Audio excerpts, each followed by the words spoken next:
नमस्कार दोस्तों, आपका स्वागत है अपनी YouTube चैनल PFP में। एक और ट्रेडिंग वीक कंप्लीट हो चुका है और मार्केट में तेज़ी कंटिन्यू रहती हुई नज़र आती है। निफ्टी 50 ऑलमोस्ट 17,700 पे क्लोज हुआ है। वीकली हाई और वीकली लो के बीच में 350 पॉइंट के आसपास का डिफरेंस है। 1.7% की तेज़ी हमें दिखाई पड़ती है, तो क्लियरली निफ्टी में मोमेंटम काफ़ी अच्छा नज़र आता है। तो नेक्स्ट वीक मार्केट से क्या एक्सपेक्ट कर सकते हैं, कौन से स्टॉक्स पे फोकस कर सकते हैं, इसके बारे में आज हम चर्चा करने वाले हैं।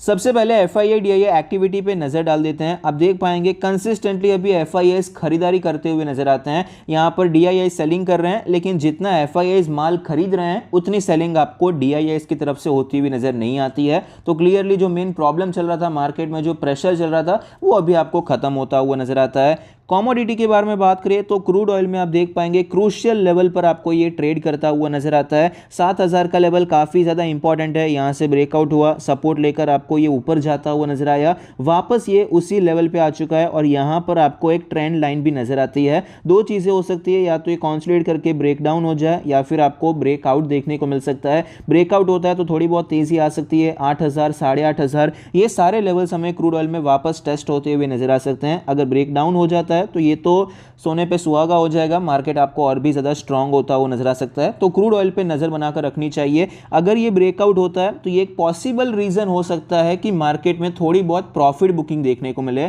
मार्केट कितनी ज़्यादा भाग गई हमने देखा, आपको मार्केट थोड़ी बहुत स्ट्रेच भी होती हुई नजर आई है। बहुत ही शॉर्ट टाइम में अच्छी रिकवरी आपको देखने को मिली। तो थोड़ा बहुत पॉज लेने के लिए कोई अगर रीज़न चाहिए तो ये क्रूड ऑयल की तेज़ी उसका रीज़न बन सकता है। नेचुरल गैस के बारे में बात करें तो यहाँ पर भी आपको एक पॉजिटिव सिचुएशन ही नज़र आती है। आप देख पाएंगे कप एंड हैंडल पैटर्न आपको ये बनता हुआ नज़र आता है। अगर 750 का लेवल टूट जाता है तो यहाँ पर भी एक अच्छी तेज़ी देखने को मिल सकती है। गोल्ड के बारे में बात करें तो गोल्ड में भी तेज़ी के संकेत नज़र आते हैं। यहाँ पर फेक ब्रेकआउट हुआ, यहाँ पर भी फेक ब्रेकआउट हुआ। फिलहाल यहाँ पर आपको ब्रेकआउट वाली सिचुएशन फिर से नज़र आती है। आप देख पाएंगे 52,000 के ऊपर पिछले 4-5 दिनों से ये सस्टेन कर रहा है। यहाँ पर सेल ऑफ हुआ लेकिन वापस ये सस्टेन करता हुआ नजर आता है। ब्रेकआउट वाली सिचुएशन है तो ये लेवल को ये रीटेस्ट करने की कोशिश कर सकता है। US डॉलर के बारे में बात करें तो डॉलर भी फिलहाल हमें थोड़ा सा स्ट्रांग होता हुआ नजर आया। यहाँ पर सेल ऑफ देखने को मिला, रिकवरी आई, फिर से सेल ऑफ आया, फिर से एक शॉर्ट टर्म की ब्रेकआउट के जोन पे ये लेवल एक रेजिस्टेंस की तरह मेरे हिसाब से काम करना चाहिए, लेकिन ये लेवल टूट जाता है तो एक ब्रेकआउट भी दिखाई पड़ सकता है। US मार्केट के बारे में बात करें तो S&P 500 में भी अच्छी तेज़ी नज़र आती है। यहाँ पर 4200 का लेवल बहुत ही ज़्यादा इंपॉर्टेंट था। पहले ये सपोर्ट बना हुआ था, फिर सेम लेवल रेजिस्टेंस बना हुआ था। यहाँ पर एक पॉज लिया, उसके बाद आपको एक अच्छी तेज़ी देखने को मिली, तो ये अच्छी सिचुएशन है। एक्चुअली S&P 500 या US मार्केट एक्चुअली पीछे रह गया है। हमारी मार्केट ऑलरेडी ये स्टेज पे पहुँच चुकी है। अब तक यहाँ पर सिर्फ ब्रेकआउट ही हुआ है, तो हमारी मार्केट एक्चुअली काफ़ी ज़्यादा स्ट्रॉन्ग चल रही है। शायद ऐसा पहली बार हुआ रहेगा, हमने पहले ब्रेकआउट किया, US मार्केट हमें फॉलो कर रहे हैं। नेक्स्ट वीक इवेंट्स के बारे में बात करें तो मंडे को बिरला टायर्स के अर्निंग्स हैं, जापान का GDP का डेटा आने वाला है। ट्यूसडे को इंडिया होलसेल प्राइस इन्फ्लेशन का डेटा आने वाला है। वेडनेसडे को UK इन्फ्लेशन का डेटा आने वाला है। थर्सडे को US जॉबलेस क्लेम्स का डेटा है और जापान के इन्फ्लेशन का डेटा फ्राइडे को आने वाला है। हमारा भी इन्फ्लेशन का डेटा आ चुका है। इन्फ्लेशन आपको थोड़ा बहुत कूल ऑफ होता हुआ नजर आया, ये भी एक अच्छी सिचुएशन है। तो ये कुछ इवेंट्स है जिस पर हम नज़र बनाकर रख सकते हैं। निफ्टी 50 के चार्ट पर हमें क्लियरली नजर आता है कि यहाँ पर एक बहुत ही अच्छी रैली नजर आती है। एक रेंज में आपको निफ्टी ट्रेड करता हुआ नजर आता था, इस रेंज का ब्रेकआउट आपको देखने को मिला और उसके ऊपर फिलहाल ये सस्टेन करता हुआ नजर आता है। 17,500 के ऊपर पिछले 3-4 दिन से ये ट्रेड कर रहा है। मूविंग एवरेजेस आप देख पाएंगे सारे हमें स्ट्रांग होते हुए नजर आते हैं और एक्चुअली आप देख पाएंगे सीक्वेंस आपको बुलिश होता हुआ नजर आया। सबसे ऊपर 20 है, फिर 50 है ग्रीन कलर वाला, उसके बाद ब्लू कलर वाला 100 डेज का है, फिर 200 डेज का है। तो बुलिश सीक्वेंस भी आपको मूविंग एवरेजेस में नजर आता है। 80 का डेली RSI है। क्लियरली RSI बहुत ही ज्यादा ओवरबॉट कंडीशन में आपको नजर आता है। जब भी RSI इतना ज्यादा ऊपर जाता है तो सेल ऑफ के चांसेस हमेशा बने रहते हैं। बहुत बड़ा सेल ऑफ होगा जरूरी नहीं है, आपको प्रॉफिट बुकिंग देखने को मिल सकती है। यहां पर देखिए किस प्रकार से हुआ था, RSI बहुत ऊपर था तो आपको गिरावट देखने को मिली, फिर मोमेंटम आपको कंटिन्यू रहता हुआ नजर आया। इसी प्रकार से कभी भी आपको गिरावट तो देखने को मिल सकती है क्योंकि मार्केट थोड़ा बहुत स्ट्रेच तो हो चुका है। वीकली चार्ट पे देख लेते हैं। वीकली चार्ट पर आप देख पाएंगे कंटिन्यूअसली आपको ग्रीन कैंडल्स देखने को मिल रही है। 4 हफ्ते से आपको तेजी ही यहां पर दिखाई पड़ती है। अभी 18,000 को अप्रोच करता हुआ नजर आता है। 17,000 के आसपास भी रेजिस्टेंस नहीं लिया, वहाँ से तो एक्चुअली ब्रेकआउट ही हुआ था, वहाँ पर अच्छा ब्रेकआउट हुआ। 18,000 के आसपास आपको ये पहुँचता हुआ नजर आता है, जहाँ से एक सेल ऑफ देखने को मिला था। तो यहाँ पर थोड़ा बहुत हम वॉलेटिलिटी एक्सपेक्ट कर सकते हैं। 60 का वीकली RSI है, 40 के आसपास से एक अच्छा बाउंस यहाँ पर नजर आया, 60 के ऊपर जाता है तो वीकली चार्ट पे भी मोमेंटम आपको स्ट्रांग होता हुआ नजर आएगा। लेकिन उससे पहले एक आध बार आपको थोड़ी बहुत गिरावट हो सकती है, सपोर्ट लेके ऊपर जाएगा तो यहाँ पर जो कूल ऑफ आपको चाहिए वो मिल जाएगा। जो ओवरबॉट कंडीशन थोड़ी बहुत हो चुकी है मार्केट में, जो चार्ट थोड़ा सा स्ट्रेच हो चुका है, वो थोड़ा कूल ऑफ हो जाएगा। यहाँ पर ऐसा जरूरी नहीं है कि गिरावट ही देखने को मिले, अगर टाइम करेक्शन भी हो जाता है, मतलब एक आध हफ्ते थोड़ा बहुत साइडवेज हो जाता है तो भी ये मूविंग एवरेजेस नजदीक आ जाएंगे। टाइम करेक्शन के हिसाब से भी आपको ओवरबॉट कंडीशन कम होती हुई नजर आएगी। तो नेक्स्ट वीक के लिए मार्केट के लिए जो इंपॉर्टेंट सपोर्ट है 17,500 का लेवल है, अगर इसके नीचे जाता है तो थोड़ा बहुत सेल ऑफ देखने को मिल सकता है, बहुत बड़ा नहीं, थोड़ा बहुत प्रॉफिट बुकिंग आपको नजर आ सकता है। और 18,000 का लेवल एज ए रेजिस्टेंस काम कर सकता है। निफ्टी मिड कैप के बारे में बात करें तो यहाँ पर भी काफ़ी शानदार तेज़ी हमें दिखाई पड़ती है। कंटिन्यूसली मिड कैप इंडेक्स हमें ऊपर जाता हुआ नजर आता है, और जिस हिसाब से बुलिश सीक्वेंस आपको मूविंग एवरेजेस में निफ्टी में दिखाई पड़ता है, सेम आपको मिड कैप में भी दिखाई पड़ता है। वीकली चार्ट पे देखते हैं तो वीकली चार्ट पे भी आपको कंटिन्यूस सस्टेन्ड तेज़ी नजर आती है, लेकिन अपने रेजिस्टेंस के आसपास पहुंच चुका है। तो यहाँ पर थोड़ी बहुत वॉलेटिलिटी तो एक्सपेक्ट करनी चाहिए, इसमें कोई डाउट नहीं है। तो यहाँ पर भी जो रेंज नजर आती है अप्रॉक्सीमेटली 29,500 30,000 से करके ये जो 31,500 के आसपास का रेजिस्टेंस है, ये रेंज हम मार्केट में एक्सपेक्ट कर सकते हैं। निफ्टी स्मॉल कैप के बारे में बात करें तो आप देख पाएंगे ये अपने रेजिस्टेंस जोन पर पहुंचता हुआ नजर आया, उसके ऊपर एक्चुअली थोड़ा बहुत ट्रेड कर रहा है, लेकिन यहां पर ये कंसोलिडेट कर रहा है, जो कि बहुत ही अच्छी बात है।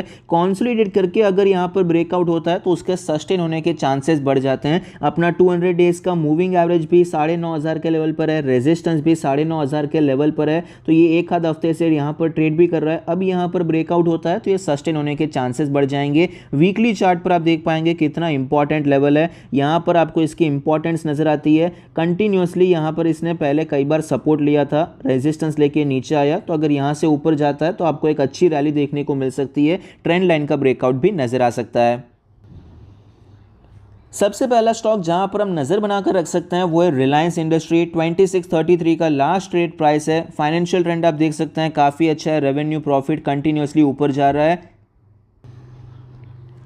स्टॉक के चार्ट पर हमें क्लियरली पता चलता है कि स्टॉक में हमें अच्छी खासी गिरावट देखने को मिली थी, यहाँ पर आपको एक बड़ा सेल ऑफ देखने को मिला, और काफ़ी टाइम तक इस लेवल को ये स्टॉक पार नहीं कर पाया था, ज़्यादा नीचे नहीं गया, यहाँ पर इसने सपोर्ट ले लिया, फिर ऊपर आने की कोशिश की, फिर से सेम लेवल से आपको ऊपर आता हुआ नजर आया, लेकिन यहाँ पर रेजिस्टेंस लेके फिर से नीचे आया। अभी ये स्टॉक ने ब्रेकआउट कर दिया, उसके ऊपर क्लोज कर दिया है 2600 का लेवल, जो कि यहाँ से सेल ऑफ शुरू हुआ था, उसके ऊपर आपको सक्सेसफुल क्लोजिंग नजर आई है रीटेस्ट के बाद। तो यहाँ पर ये स्ट्रांग हो चुका है, यहाँ पर हम 2800 के लिए खरीदारी करने के बारे में सोच सकते हैं। यहाँ पर हमारा जो स्टॉप लॉस होना चाहिए, आप अप्रॉक्सीमेटली ये लेवल पे स्टॉप लॉस रखने के बारे में सोच सकते हैं, या फिर एकदम स्विंग ट्रेड आप करना चाहते हैं तो यहाँ पर भी स्टॉप लॉस रखेंगे तो भी कोई प्रॉब्लम नहीं है। वीकली चार्ट भी आपको फिलहाल स्ट्रांग होता हुआ नजर आया। लास्ट वीक जहां से आपको सेल ऑफ देखने को मिला था उसके ऊपर आपको क्लोजिंग देखने को मिली है, तो चार्ट हमें अच्छा नजर आता है। 2800 तक ये स्टॉक जा सकता है। और पोजिशनल ट्रेडिंग के लिए, पोजिशनल ट्रेडर्स के लिए एक और अच्छी बात यह है कि 2800 का लेवल पहली बार यहां से गिरावट हुई, दूसरी बार यहां से गिरावट हुई, तो तीसरी बार जाएगा तो सेम इतनी गिरावट होगी, उसके चांसेस बहुत कम होते हैं। ये हायर लेवल पे सस्टेन कर जाएगा, उसके चांसेस ज्यादा हो जाएंगे। 2800 से करके 2700 यहां पर पहुंचने के बाद ऑफ कोर्स वन गो में जाएगा, उसके चांसेस भी कम होते हैं, लेकिन यहां पर सस्टेन करके आपको ब्रेकआउट देखने को मिल सकता है, फिर ऊपर के लेवल्स और देखने को मिल सकते हैं। तो ये पोजिशनल ट्रेडर्स के लिए एक अच्छी अपॉर्चुनिटी हो सकती है यहां पर खरीदारी करने के लिए। नेक्स्ट स्टॉक है पॉलीकैब। 24,900 का लास्ट ट्रेड प्राइस है। फाइनेंशियल ट्रेंड आप देख पाएंगे काफी अच्छा है, रेवेन्यू और प्रॉफिट हमें कंटिन्यूअसली बढ़ता हुआ नजर आया है। स्टॉक के चार्ट पर हमें नजर आता है कि स्टॉक में 2750 से गिरावट देखने को मिली। स्टॉक ने यहां पर सपोर्ट लिया, फिर ब्रेकडाउन हुआ, फिर यहां पर आप देख पाएंगे उस लेवल के ऊपर जाने की कोशिश करता हुआ नजर आता है। रिसेंटली हमें 2400 के ऊपर का एक शॉर्ट टर्म का ब्रेकआउट देखने को मिला। अब यहां पर ये रीटेस्ट करने की कोशिश करता हुआ नजर आता है। वीकली चार्ट पर आप देख पाएंगे, वीकली चार्ट पर हमें नजर आएगा ये गिरावट हुई, उसके बाद एक रेंज में ट्रेड किया, ब्रेकआउट हुआ, एक पॉज कैंडल लिया जहां पर इसने ब्रेक डाउन दिखाया था और उसके हाई के ऊपर जाने की कोशिश करता हुआ नजर आता है। तो यहाँ पर ट्रेडिंग की एक अच्छी अपॉर्चुनिटी बनकर आती है, खरीदारी हम करने के बारे में सोच सकते हैं। अगर आपने ऑलरेडी यहाँ पर 2400 के ऊपर खरीदा है, ये भी अच्छी बात है। अगर आपने अभी तक नहीं खरीदा है तो यहाँ पर एक ट्रेंड लाइन आपको शॉर्टर टाइम फ्रेम में नजर आएगा। तो ये हाई जो कि 2450 का लेवल है, ये लेवल अगर आपको टूटता हुआ नजर आता है तो हम यहाँ पर एंटर होने के बारे में सोच सकते हैं। हमारा जो टारगेट हो सकता है 2750 का लेवल हो सकता है। एज ए स्विंग ट्रेड अगर आप चाहें तो यहाँ पर कम टारगेट भी रख सकते हैं। और यहाँ पर भी जैसे मैंने आपको रिलायंस में बताया, पोजिशनल ट्रेडर्स के लिए ये भी अच्छी बात है। ये भी दूसरी बार आपको टेस्ट होता हुआ नजर आ चुका है। अगर ये तीसरी बार जाता है, सस्टेन होकर ब्रेकआउट के चांसेस बढ़ जाते हैं और लॉन्ग टर्म के लिए भी ऑफकोर्स यहाँ पर खरीदारी कर सकते हैं। रिलायंस में शायद मैंने लॉन्ग टर्म के लिए कुछ बताया नहीं था, तो वहाँ पर भी 2600 का प्राइस लॉन्ग टर्म के लिए भी अच्छा प्राइस है खरीदारी करने के लिए। तीसरा स्टॉक है रिलैक्सो फुटवेयर्स, 1000 रुपये पे ट्रेड कर रहा है। फाइनेंशियल ट्रेंड के बारे में बात करें, रेवेन्यू काफ़ी स्टडीली ग्रो हो रहा है, लेकिन फिलहाल प्रॉफिट में आपको ग्रोथ कम होती हुई नजर आई। रेवेन्यू यहाँ पर बढ़ा लेकिन प्रॉफिट आपको फिर भी कम होता हुआ नजर आया। मार्जिन पे आपको थोड़ा बहुत प्रेशर नजर आता है। 1400 के लेवल से स्टॉक में गिरावट देखने को मिली है। स्टॉक हमें यहाँ पर सस्टेन होता हुआ नजर आता है। स्टॉक एक रेंज में आपको ट्रेड करता हुआ नजर आता है। पिछले 3 महीने से इसी रेंज में है, 950 से करके 1030 1050 के आसपास ही ट्रेड कर रहा है। वीकली चार्ट के बारे में बात करें तो वीकली चार्ट पर भी आप देख पाएंगे आपको एक अच्छी खासी रेंज यहाँ पर नजर आती है। और यहाँ पर अगर ये हाई टूटता हुआ नजर आता है, ये रेजिस्टेंस टूटता हुआ नजर आता है, तो इमीडिएटली 1200 का लेवल हमें देखने को मिल सकता है। तो यहाँ पर आप खरीदारी के अपॉर्चुनिटी यहां पर ढूंढ सकते हैं। अगर ये स्टॉक आपको 1030 के ऊपर जाता हुआ नजर आए, ये जो हाई है इसके ऊपर ही अगर निकल जाता है तो हम यहां पर खरीदारी कर सकते हैं। स्विंग ट्रेड के लिए भी खरीद सकते हैं, पोजिशनल ट्रेड के लिए भी आप खरीदारी करने के बारे में सोच सकते हैं। लॉन्ग टर्म के लिए भी बात करें तो मेरे हिसाब से सेम स्ट्रैटेजी आप फॉलो कर सकते हैं। यहां पर मेरे हिसाब से 1030 का टूटने का आपको वेट करना चाहिए। उसका इंपॉर्टेंट रीजन है क्योंकि 3 महीने से ये रेंज में ट्रेड कर रहा है। हम जो भी मार्केट में बात करते हैं गारंटी किसी चीज की नहीं होती कि ऊपर ही जाएगा। तो अगर आप यहां पर सपोज खरीद लेते हैं और ऊपर नहीं जाता है, ब्रेक डाउन हो जाता है, तो आपको और गिरावट मिल सकती है, 900 रुपए का लेवल मिल सकता है। तो as a long term investor अगर आपने अभी खरीद लिया तो 900 पे आप बड़ी क्वांटिटी में खरीदारी मिस कर सकते हैं। इसीलिए मेरा मानना है कि अभी के लिए आपको वेट करना चाहिए। अगर 1030 के ऊपर जाता है तो आप क्वांटिटी खरीद सकते हैं, लेकिन अगर ऐसा नहीं होता है तो और यहाँ पर ब्रेक डाउन हो जाता है तो आप 900 के लेवल पे as a long term investor खरीदारी करने के बारे में सोच सकते हैं। आई होप आपको ये वीडियो पसंद आता है। Thank you, stay happy, happy investing.